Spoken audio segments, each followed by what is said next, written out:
34, 35 when I got married the second time, and I was 19 the first time. So as I mature, it becomes a whole lot thinner, the pool of any women that I may choose to marry again. So are you risk averse or you reckless? Somebody's just like, oh, anybody, well, she'll marry me, this and that. Oh, you know what? I'm putting offers out. That's reckless as ever.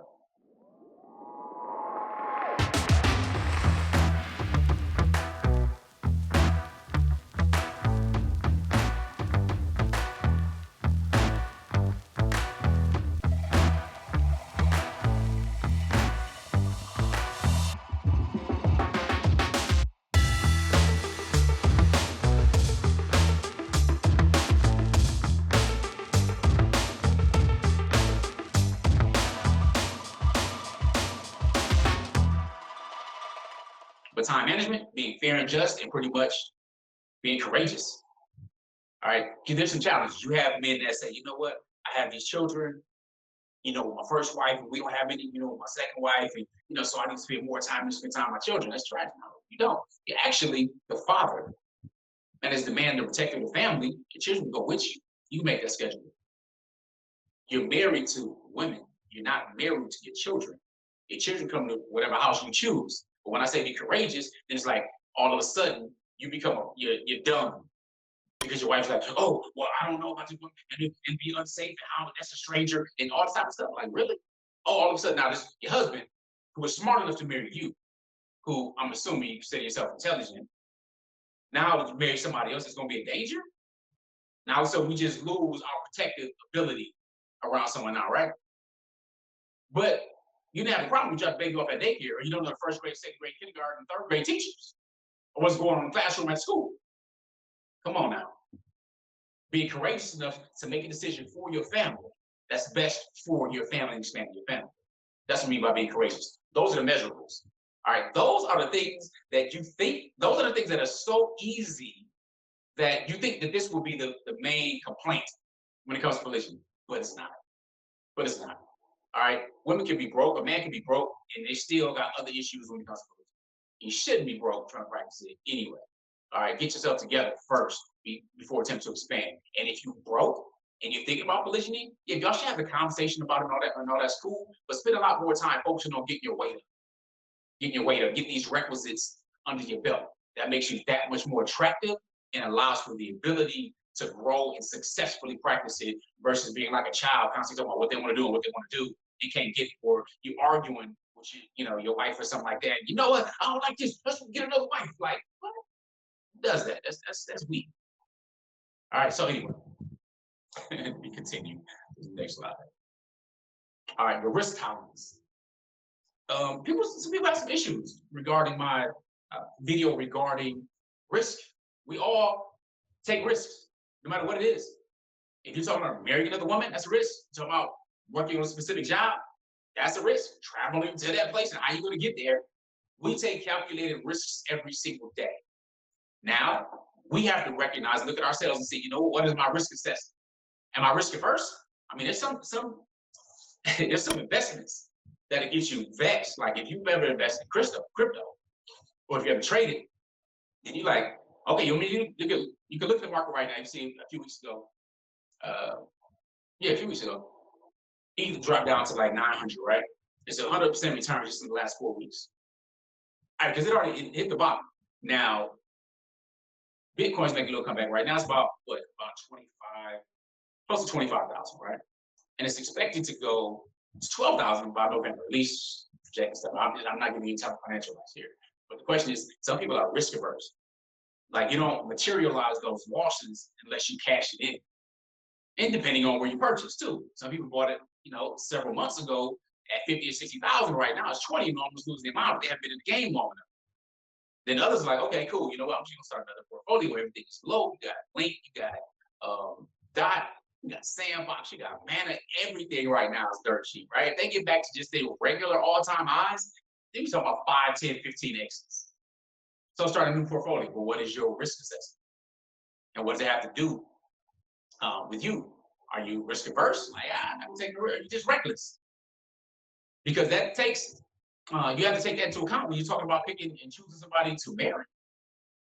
You know what I'm saying? You risk averse, you put all these things up. Like me, I'm risk averse. talking about marriage. I'm married to two women. All right. There are many different dynamics. Now, if I was married a third, all right, I'm more interested in helping my children get married. All right. Two are married. I have 10 biological children, two bonus children. I'd rather help all of them get married and find good spouses to work for this next generation. Now, I'm not looking. That doesn't mean I'm not open. But I have a whole bunch of different tick marks that I did when I was in my, what was that, like 34, 35 when I got married the second time, and I was 19 the first time. So as I mature, it becomes a whole lot thinner, the pool of any women that I may choose to marry again. So are you risk averse or are you reckless? Somebody's like, oh, anybody, well, she'll marry me, this and that. You know what? I'm putting offers out. That's reckless as ever. Reckless as ever. Again, remember, the requisites that we talk about, those 5 requisites with the bonus, very important. And of course, we get to what have you demonstrated, bro? See, if you're 40 years old and there's still some issues financially, you don't know where you're going, or you haven't really progressed in a job or really started some things, then what have you demonstrated?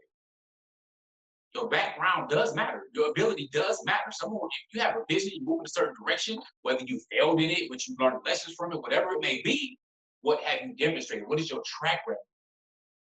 It's extremely important. What is your track record as a father, as a husband?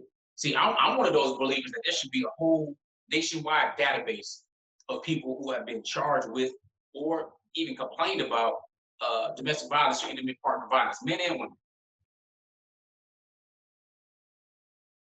Because that will help. That will help. These people aren't unknown. But what have they demonstrated? By knowing what you've demonstrated, seeing your level of discipline, it's more accurate or more helpful to be able to see what you have been, where you are now. So what you've done to get where you are now. Let me give you an example. One of my mentors told me, said, you know, Nazir, and he was showing me this investment opportunity. We were talking, and I was like, man, I can't afford that. I was like, yo, I can't afford it. And it wasn't much, under $1,000, and I couldn't afford it. He was like, I mean, that's cool. And that's, you know, he was making what, like 5 figures a week at that time. And he was telling me about something and everything, and very successful financially. So I'm like, man, I can't afford it. He said, okay, that's cool. That's fine. He said, how old are you? And I think I was like 30. He said, I said, I'm 30. We said, okay, 30. How long have you been working? Okay. So if you're 30 years old and you've been working over 10 years and you can't afford X amount of dollars, which is less than 1,000, say it was 1,000. If you can't afford $1,000 to invest in something, whether it's a business or investment, or whatever it may be, and you've been working over 10 years, and you have a family that you care about, he said, what you're doing ain't working. What you're doing ain't working. That sounds harsh, doesn't it? It does, right? Now, here's the deal. He was a mentor, so he already had permission to push me, as long as it was pushing me to the bank and in a direction to have some type of success. So he could speak to me like that.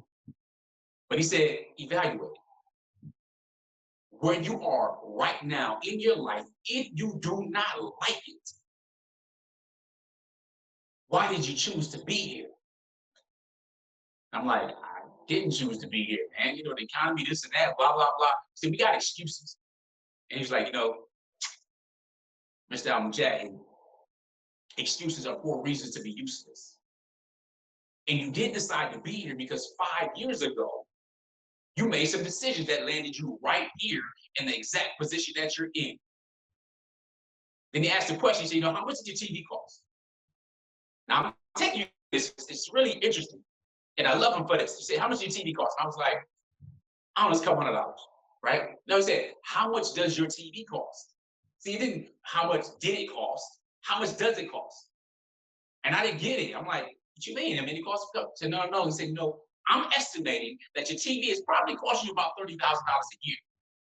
I'm like, what? He said, yeah. He said, it's probably costing you $30,000 a year. You're watching these new shows and different things and everything that's coming out. And you could be learning another language. You could be learning about business. You could be learning and investing. You could be on a whole nother level of the game. But you're watching that TV and watching other people live their lives.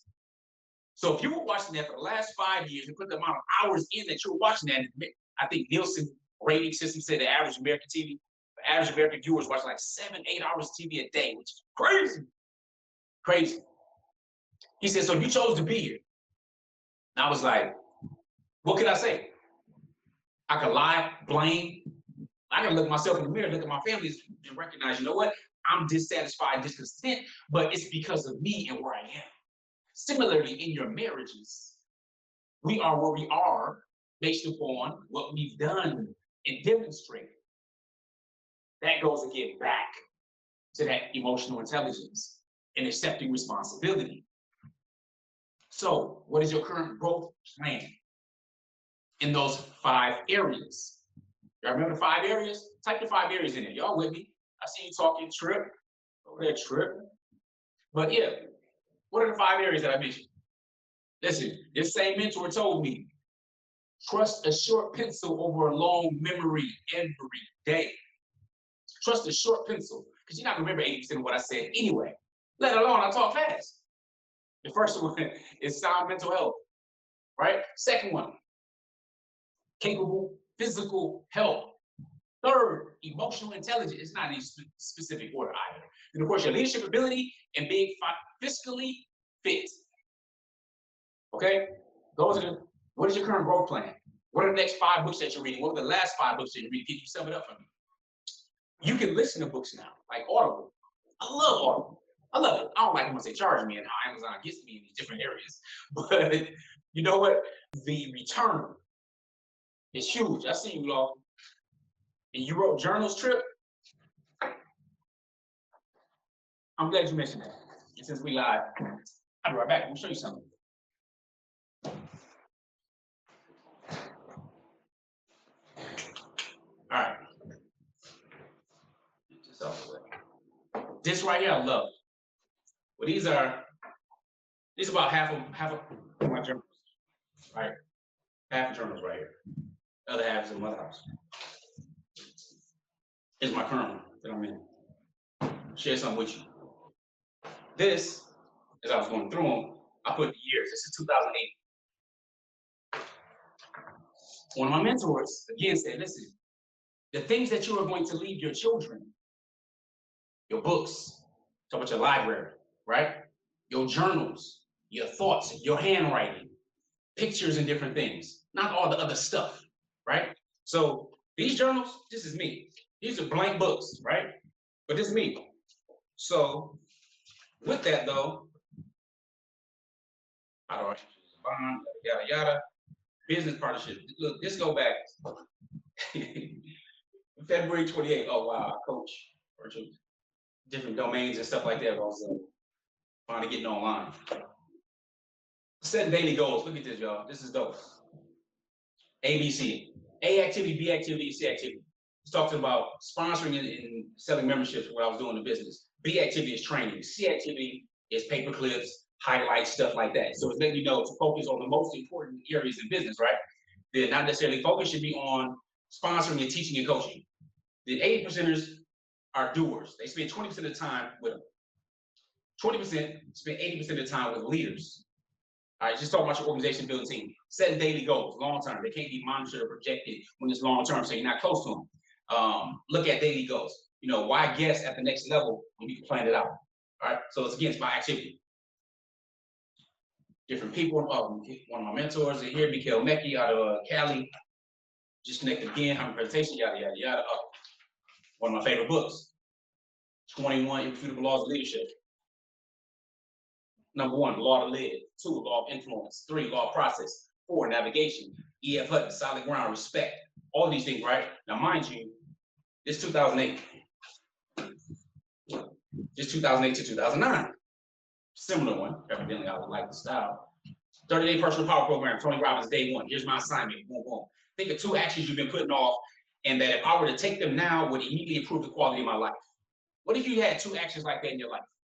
All right, 2 actions you've been putting off, and if you were to take action, it would immediately improve the quality of life. And I put down, called this person, I called him left message at 10:49 a.m. on July 17, 2008. All right, assignment number 2, write down 4 things you need to take action on right away that you've been putting off. Step 2, what is the pain associated with doing those actions in the past? All right, I'm telling you, this is life-changing stuff. 5 positive emotions I want to be connected with: happy, connected, proud, grateful, strong. Happy, think positive thoughts. Be well-groomed, energetic, breathe better, thankful, grateful to Allah, smile. I was the smiling guy. You know what I'm saying? Where I come from, you know, you got a mirror in my pocket. I practice looking hard. You know how much to smile about. You know what I'm saying? You know. So anyway, procrastination, so on and so forth. I can go for days on this, and actually I do with my children. So 20 years ago, leadership. This is 2016 to 2020. Let me see if he's up in here. Okay, y'all saw that 2008. Dig this. March 10th, 2019. I know you can't see it. Even if I put it close, doesn't matter, right? IG probably did a little better or whatever. 20 years people lost leadership. 1, it's not limited to gender, race, time, culture. 2, apples to all communities, The law can be learned. Number 1, the law to live. Whole bunch of notes. Then law number 2, law influence. Then there's also the 17 industry laws of teamwork. Now, this is at a family meeting. At family meetings with my children, teaching them these same laws that I was writing in this journal in 2008. This is not the first journal. I was writing that 2002, 2003 is when I started journaling. But anyway, so we go there. Here we go 2009, 2013 to 2014. It's all me, right? It's all my handwriting, my stuff. All right, first 6 months from today, this is goal setting strategy, everything in month 3. Significance of confidant. Oh, this is with my other company, Outstanding Muslim Parents, where I wrote a book, Muslim Parenting on Purpose, and have programs and stuff like that for parents. 2005. No, it's not word. I organized my size. 2004, 2005. When my friends talking about family and friends in the beginning, you got acquaintances, you got new friends, you got partners, which is even a bigger thing because it's more strangers. You're gonna make more money with people who are strangers than people that you're related to. Again, remember the difference between family and relatives? Family got your back. They're gonna invest in you just because it's you. Relatives, not so much. Many flakes may be certified, but not qualified. I don't know what I'm talking about, but I'm just saying. I still wait to stay. 2018, we can go on, right? Again, more, whole lot of stuff. 2018 to 2019. I share that with you because this is that growth work. This is the stuff you don't see. This is the stuff that many of it was written in conferences I had to pay thousands of dollars to get to. So when I talk about mentor, it wasn't just free time hanging around a mentor. Mentor is like, look, you don't have to be. I love you. You're my friend, but you don't have to be friends with your mentor. Your mentor is to help take you from one level to the next level, but you have to earn that because he also said, look, don't just come to me asking questions. Anybody can come ask a question. That's lazy. He said, the first thing I'm going to ask you is, what did you listen to? And back then, it wasn't audiobooks. He was like, what cassette tapes, what audios did you listen to searching for the answer? Did you go to the library and take any CDs from there? What did you read? What research did you actually do? So prove to me that you could not find this on your own because you're trying to teach me how to be independent, how to be a leader. And as a family, as a husband, you want to make sure you are doing everything you can in your ability to grow because that common word that I don't think I mentioned is growth. What is your growth plan in these 5 requisites? And again, this is right now. This is my plan. Matter of fact, this is a journal and planner. And this is super dope. Like, this is a coach in a book. So I ain't getting all that. I'm going to on this anyway. Let's move on.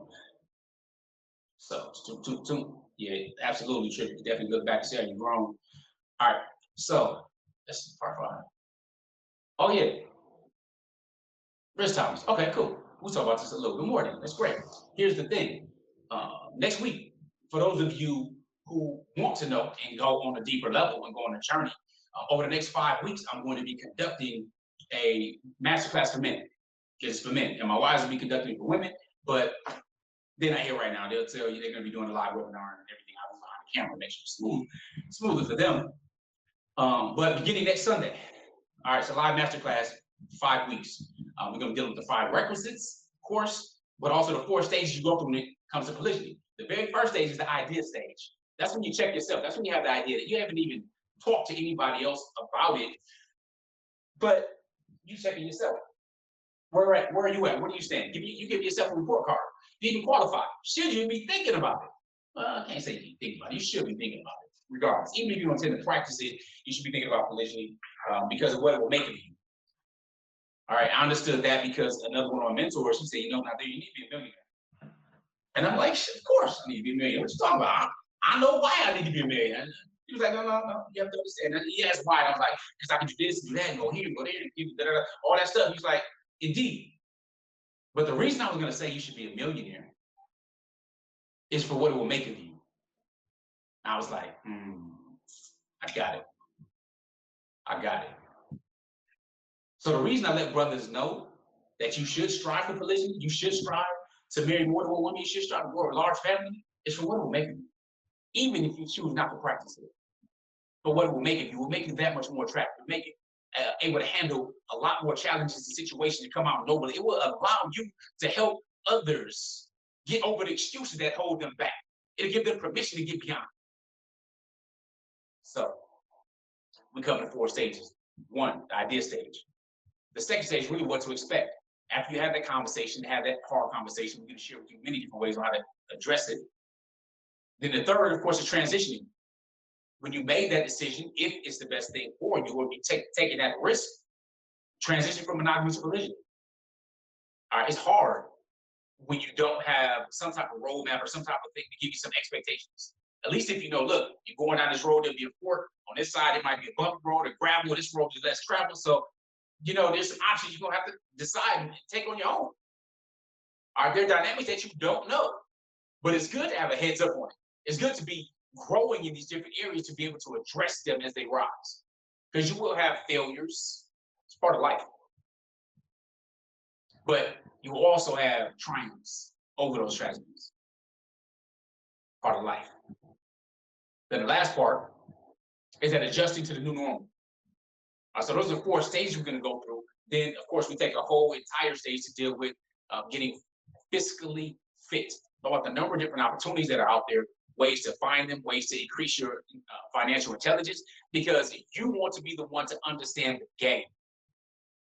You want to be the one to understand the game. You don't want to be the dumb one that hands over millions or hands over your thinking about your money to somebody else that's supposed to be good with money, when in reality, you can be a financial planner and quicker than you can get your massage therapist license. Take about 6 months. Take you longer to become a massage therapist. All right? I'm just saying, you have to understand the basic principles of your money, or you will have people lined up to help you part with it. So we have a whole module in a week that we're going to deal with that on the 5th week. So if you want information on that and you want to register for that, you can go to polygamymasterclass.com, probably on the next page, because there's a few things that are different with this one. There's a few things. One is that it's going to be, the last one we had, it was 4 weeks, and of course there's a bonus session. We have the downloads and the audios and everything else that goes along with it. That was prior to our private community. So for those who go through every single part of it, whether that's live or if you are unable to make it, depending on your time zone or work schedule, whatever it may be, it's going to be on Sundays. Preferably this time is an easier time for you. And I know football season's coming up too, so this time is still pretty good before games and stuff start coming on and distracting people. Again, my mentor just thinking about the football analogies, and I know it's in probably one of these journals here. He talks about, people live it like football games. Like, how long is a football game? And I was like, well, it's like 3 hours. It's about 3 hours. You watch start at 12, end at 3 or whatever. He's like, nah, man, a football game is 1 hour, 15 minutes a quarter. Like, yeah, true, but it drags on out. So people could take something that should be 1 hour and drag it all the way on out to 3. But that wasn't the funny part. The funny part was that when he broke down, he said, let's talk about football. All right, how many people on the field? Break it down. I see 11 people on the field, right? 11 people on one team, I should say. And the opposing team has 11 people trying to stop you from moving forward. Each have quarterbacks and they have different things. You have to plan out, you have to strategize and stuff like that, and everything, right? But the game wouldn't be fun if you just get on the field, you have to just throw a touchdown, you run a touchdown. It's not. It's weak. You see a game like that or a blowout like that, it becomes not even fun to watch. It's like, I have to leave early on this. Even if your team's winning. But the meat of the game, the thrill of it, is that people are trying to stop you. There's defense to your offense. You have to play defense to their offense. There are people on that field that are trying to stop. But another mentor told me, he said, who's getting paid the most out there? I'm like, what you mean who getting paid the most? I'm like, people on the field, the players. You're like, yeah, true. They get paid the most. But you got a stadium that fills 50 and 60,000 people. These are called spectators in life. They are literally spectators. They are paying to see those who are getting paid to play millions. Doesn't matter if you're on a basketball court, a tennis court, a football field, or a football field. There's always going to be more spectators. But he let me know in business, the game is the same. The principles are the same. The only thing that change are the players. Only thing that change are the players. I got it. So with this polygyny masterclass, the way this is going to be different for everyone who actually completes all this stuff, because most people won't. I mean, it is what it is. They may purchase, or you might get through the first or second module or whatnot. You might not go through the whole thing. For everyone who doesn't, we can see it on our end through our analytics who actually did. When we get a 30-minute mentoring call as one of the bonuses. All right, and of course, in our private community, then they'll be known as a graduate who came through the class, which means you're educated enough about polygyny and its different areas. It's not that you just joined the community. But look, you went through it, you went through the class, you had a mentoring call, that's known. Now, we do have people that contact us, men and women, about polygyny and trying to be connected and so on and so forth. And we are not a matchmaking organization, nor do we want to be. But we're not averse for people that have educated themselves properly, who are looking for some things to maybe do some introductions. Okay, so if brother does qualify, we do a few different things. We, are willing to connect with some different walis and wakils and so on and so forth, and feel that it may be a good way to do so from there. Okay, so that's going from there. And of course, it's VIP. VIP, again, very select amount of people. Anyway, we go on a 6-week one-on-one mentoring program with me. 6-week mentoring program. It is not a coaching course. My coaching for 12 weeks is over $5,000. You don't have to pay any of that. This is an extra bonus for those who will be VIP on a 6-week mentoring program after finishing the course. That's helping them specifically with polygyny. Whether you are looking at getting involved or already are involved or whatnot, that's a mentoring program. Of course, the intros to the walis and wakils for those women who may be desiring it if you fit what they are looking for. And it doesn't matter specifically your backgrounds. People ask all the time, well, do you have to be Muslim? No, you don't have to be Muslim. I'm Muslim, I practice Islamic Christian, yes. But we have students from all over the world with different backgrounds, whether they're Hebrews or whether they're Moors or whether they're Christians. There's many different people and different faiths that practice polygyny. And then some people of no particular faith. You have some African spiritualists and stuff as well. So that part doesn't necessarily matter. But again, that is available. And I have to share that with you to be transparent what we're doing. So let me go. Oh, yeah. And this is what you do. We go to the last page and I'm going to address some questions. So if you have questions of me, make sure you understand how to ask them. Right here. Okay, cool. Now, you might wonder about the cost. Well, Polygyny Masterclass is $497. It's a 5-week class. Again, you can have me for over 5 hours. If you register within 24 hours, if you're interested as a man to register within 24 hours, then you get 50% off by using that coupon code that is on the screen, PMCN, which stands for Basic Polygyny Masterclass for Coach Nyla. Okay? Again, the bonuses, you get 5-day successful marriage challenge, King's Edition. You get 30-minute mentoring call once you complete everything, as well as the Polygyny Masterclass graduate badge after completing the course. That's just in general. With the Masterclass course is the VIP. The VIP is $997. That's 6 weeks one-on-one with me as a mentor program, as well as different introductions to help you on your polygyny journey if you are looking. If you're not looking, no worries. We can also go in another direction as well. So that concludes what I got to say. So far as Polygyny Masterclass, I will go and address different questions about what I talked about today. If you have them, feel free to ask them. And I'm going to go back over the questions. So if you are on IG, just know that I'm going over and I can look at the screen. Everybody on Facebook and YouTube can see this. So if you want to see what we're talking about specifically, you can go to our YouTube channel and catch everything right there. I know I made an announcement earlier, but I didn't make it recently. So you go to our YouTube channel and kind of see what's on the screen. But for 24 hours, for those who register, you do get a 50% discount. If you want to join this session of Polygyny Masterclass, you also get access to a previous masterclass and all future masterclasses we do to the end of 2022. Remember to be outstanding.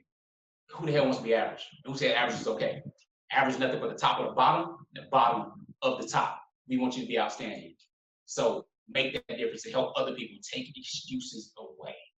That being said, I'm Coach Nazir, the coach that helps people get their shifts together. And I'm out. Assalamu alaikum. Peace.